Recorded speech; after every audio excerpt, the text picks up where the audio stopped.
Hi guys! Welcome to my channel. So today tuturuan ko kayo kung paano i-convert ang inyong mga regular load papunta sa inyong GCash account. So may mga load ba kayo dyan na hindi na ginagamit like Globe, TM Smart at TNT? So kung meron po at gusto nyong ipa-convert into GCash, just PM lang po sa page namin or sa Facebook account namin.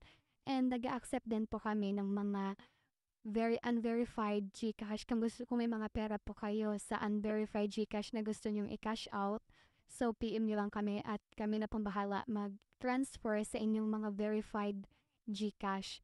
So, yung rate namin, yung deduction fee namin is 20% at minsan 30 pesos po.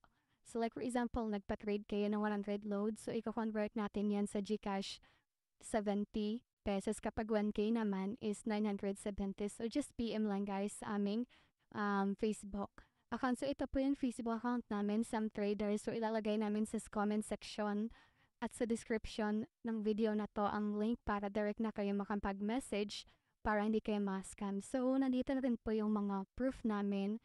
So, just check nyo lang po dito yung mga proof namin. So, andyan na rin yung mga customer namin na nag-comment na nagpapakita talaga na legit yung page namin kasi meron talagang mga page or mga trader na nanggagaya, no, para hindi mga legit. So, ayan po. So, registered din po yung aming sa DTI.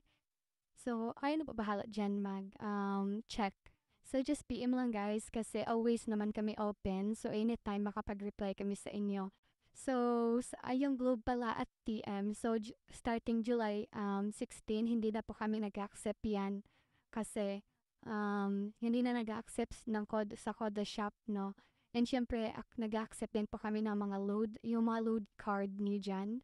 So, pwedeng-pwede namin yan i-convert into GCash. So, yan lang po. So, hoping makapag-message kayo po sa Facebook account namin para ma-transfer na natin yan, yung mga load nyo into GCash money. So, thank you guys for watching.